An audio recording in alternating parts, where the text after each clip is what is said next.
Hello, my dear friend of shared destiny. Right at this moment, I want to ask you a sincere question. Are you worrying so much that you are losing sleep over something completely beyond your control? The Buddha once left a profound teaching. The mind is everything. What you think, you become. The future ahead may be very blurred, and your chest may be tightening with fear. But my dear friend, look closely again.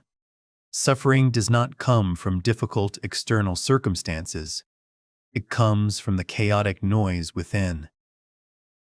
The real battle is not in the world out there. It lies right in your inner self. Today, sit down here with me. This video will not promise to make all your troubles disappear. But I promise that after watching, you will hold the key to disconnecting the circuit of negative thoughts and finding steady peace right in the heart of the storm. Thoughts are not reality. We begin this healing journey with a fundamental truth, a universal key to unlocking peace. Your thoughts are not the truth. In the scriptures, the Buddha often compared an untrained mind to a monkey mind. It never sits still. It constantly leaps from the branch of the past to the branch of the future. It screams, it fears, and it continuously paints the worst-case scenarios. When you encounter difficulties, this monkey will begin to weave stories. You will fail. It's all over. There will be no way out. Our biggest mistake is rushing to believe that those noises are facts. We identify ourselves with our thoughts. We allow groundless inferences to lead our emotions and drown ourselves in the pit of despair. But my dear friend, thoughts are merely psychological events. They come and go. They are not you. Close your eyes and visualize this. The most beautiful metaphor for mindfulness. Your mind is the deep, vast, and unchanging blue sky. Thoughts, anxieties, and fears. They are merely passing clouds. There will be beautiful days with drifting light clouds. But there will also be stormy days when dark clouds gather and cover the entire sky. But remember this clearly. No matter how thick the dark clouds are, they cannot damage the sky. The sky never disappears because of dark clouds, nor does it ever get wet because of storms. The sky simply contains it all and lets everything pass. So, the next time an inner storm arrives, do not try to chase the clouds away, nor follow them. Step back, rest in the position of the sky, and observe. Remind yourself with this key phrase: you are the sky. Thoughts are just passing moods. Focus on the present. Do not predict the future. We move to the second lesson. Look deeply into your anxiety. Does it all stem from the fact that you are not truly living here, or your mind is wandering in a future tense that does not yet exist? The essence of anxiety is the abandonment of the present. Our mind is like a brilliant director of tragic films. It constantly produces mental movies, full of terror. What if I lose my job tomorrow? What if the illness gets worse? What if I can't pay the debt? You watch those films, and your body reacts as if they were real. Your heart beats fast. Your limbs tremble. But wake up, my friend. That is only imagination. That is not the reality happening right now. When you are walking in a thick fog, if you try to strain your eyes to see 100 meters ahead, you will only see a blur of white, and fear will set in. The secret to walking through fog is not seeing the destination, but simply seeing the single step right in front of your toes. Life is the same. Do not try to solve the problems of 5 years from now. or even 5 days from now. That burden is too heavy. Your shoulders cannot bear it. Narrow your focus. Only care for the next breath. Right now, I am breathing in. I am still alive. I am still safe. Try to feel the contact of your feet on the ground. Feel the air entering your chest. In this very moment, right here, no tiger is chasing you. No disaster is happening right in this room. All troubles lie only in the future tense. Here, there is only breathing. Anchor your mind to this truth whenever you feel overwhelmed. The present moment is the safest place you can be. Row. You cannot control everything. We move to the third lesson, an antidote to your chronic stress. Accept the truth that you cannot control everything. What is the deep root of most anxiety? It is our craving to force life to happen, according to our will. We want it to be sunny tomorrow. We want others to treat us well. We want work to go smoothly. We strain ourselves to bend the flow of destiny. But this life operates according to its own laws, not our script. The obsession with wanting to control the uncontrollable is the recipe for suffering. Close your eyes and imagine you are standing on a beach. You bend down and scoop up a handful of sand. If you keep your hand open, relaxed, and gentle, the sand will stay still in your palm. Every grain stays where it is, whole and full.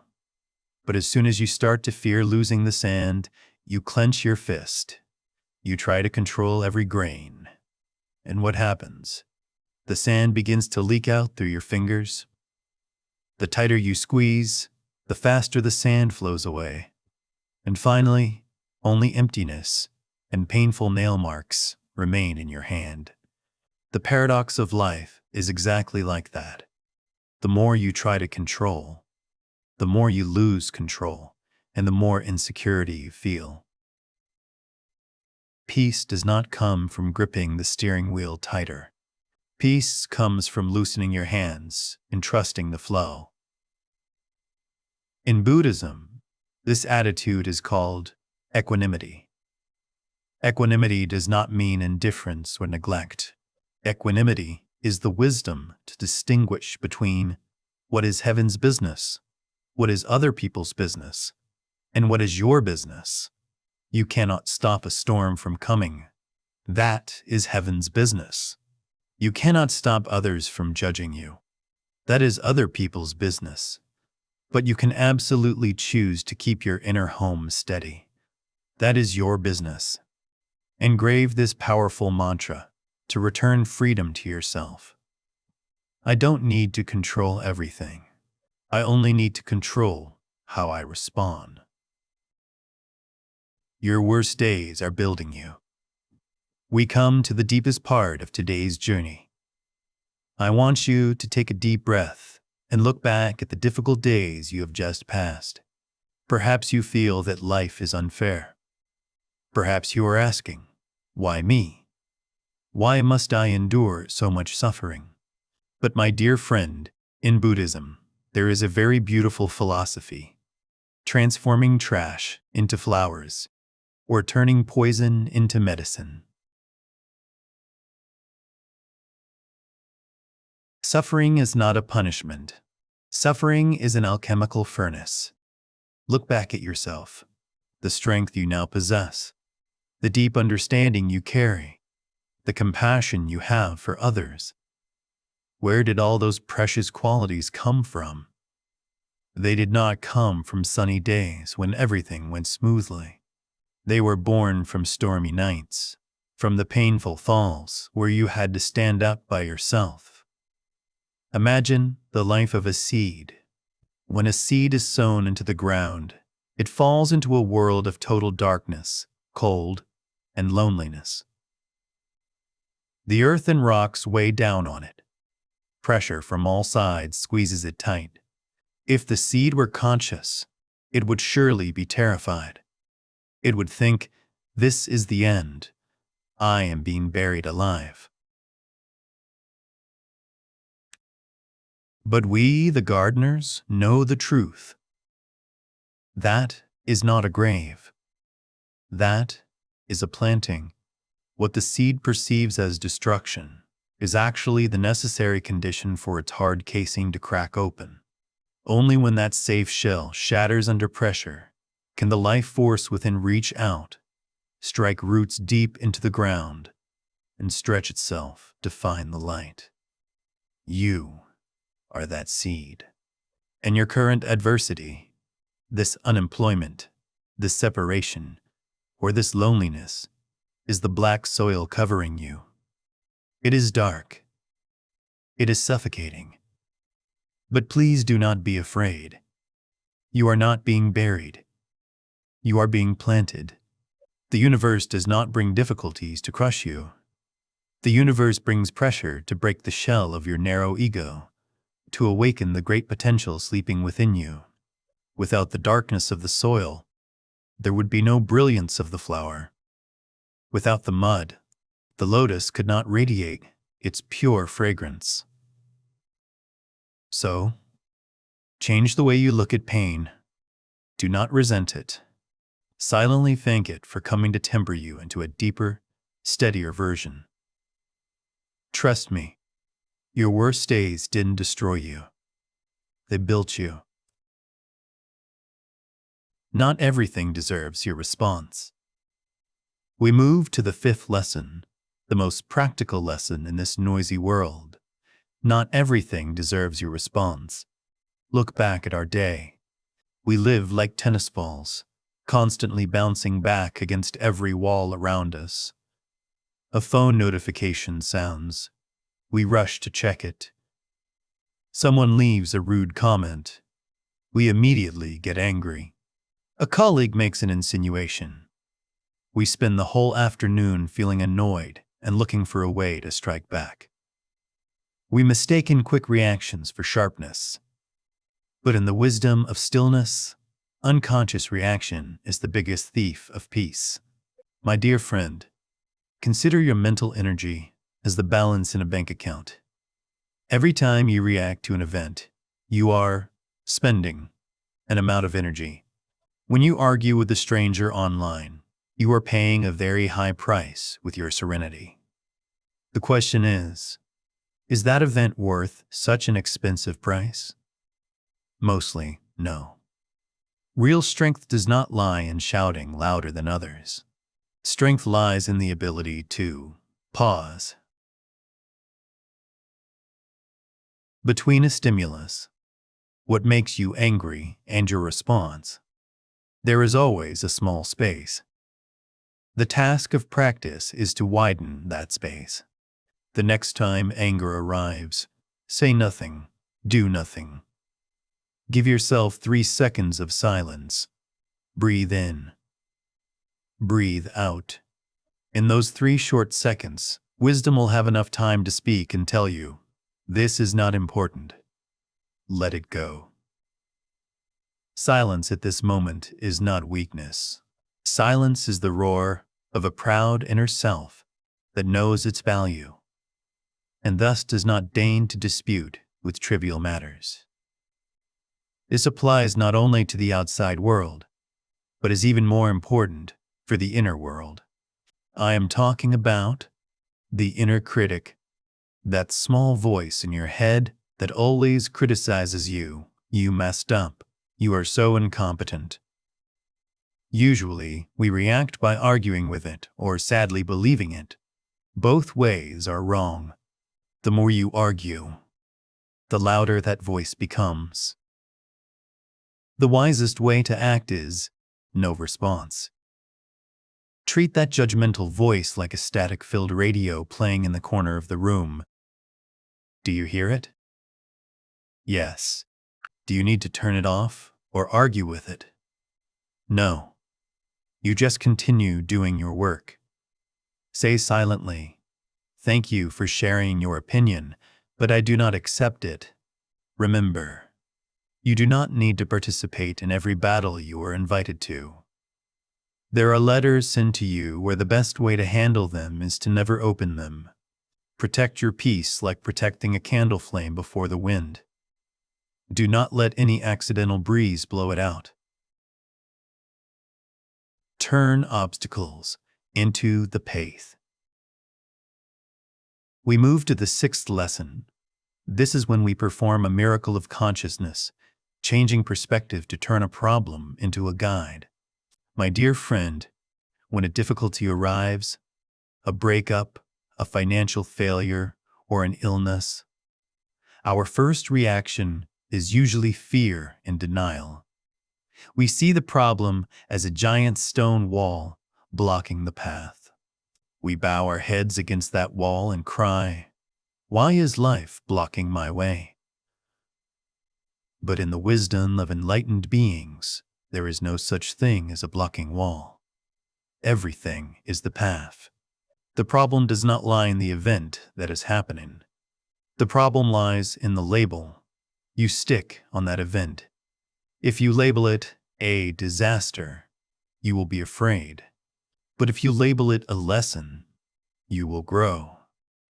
Try practicing the reframing technique right now. Instead of shrinking in fear, "This is terrible. I'm going to die." Try activating another miraculous power of the mind, curiosity. Ask yourself, "Interesting. What is the universe trying to teach me through this trouble? This door is closing. Could it be to force me to find another better door that I never thought of?" When you replace fear with curiosity, you immediately shift from a passive state to an active one. You are no longer a victim suffering through it. You become a student solving the problem of life. That difficult boss could be the teacher who teaches you about patience. That debt could be the teacher who teaches you about financial discipline and a minimalist lifestyle. That loneliness is the teacher who teaches you how to love yourself. I want to clarify this so you don't misunderstand. Changing perspective does not mean denying pain. I am not telling you to laugh and be happy when encountering misfortune. That is hypocrisy. You have every right to hurt, every right to cry. The wound is real. But the difference lies here. You hurt, but you do not despair. You hurt, but you do not sink. You perceive pain as labor pain. It is painful, but it is to give birth to a new life, a new version of yourself. Remember, the universe never sends a problem without attaching a gift to it. But that gift is often wrapped in a thorny, rough casing. Those who are rushed and fearful will throw that gift package away. Only those who are calm dare to look deep and dare to curiously peel away that thorny layer will receive the precious gem inside. Do not waste your crisis. Turn it into fuel to ignite the torch of wisdom within you. Faith is the antidote to fear. We have reached the final stage of today's journey. After learning to observe thoughts, let go of control, and change perspective, there is still one last fortress where anxiety usually resides. To break it, we need the strongest antidote, faith. When I speak of faith, please do not misunderstand it as superstition or a blind belief that everything will always be rosy. It is not so. In Buddhism, true faith, right faith, does not come from mere prayer. It comes from understanding and experience. Why can you believe that you will be okay? Look back at your own past. How many times did you think you were going to collapse? How many times did you think, "I can't make it through"? But look, you are sitting here, right now, breathing and living. You have survived 100%, of your worst days. You are much stronger and more resilient than you think. So why do you doubt your ability to overcome in the present? Faith here is the trust in your own inner resilience. Secondly, faith is nurtured by understanding the law of impermanence. Everything in this world is in flux. The river never stands still. No matter how cold the winter is, it eventually gives way to spring. This pain, this worry, this dead-end situation, they are also impermanent. They come only to go. Fear is when you think this pain will last forever. Faith is when you know for certain that this too shall pass. Imagine you are practicing floating on water. If you are afraid of sinking, you will struggle, tense your body, and kick wildly. The result is that you get more tired and sink more easily. But if you trust in the buoyancy of the water, you relax your whole body, lean back. Then miraculously, the current will support you. Life is that current. Anxiety is the struggling. Faith is the relaxation. When you have faith, you do not need to know exactly what tomorrow will be like. You only need to know that no matter what happens, you will be supported by good conditions, by your own wisdom, and by the love of the universe. Fear whispers, "You are all alone." But faith answers, "No, I am always protected and supported."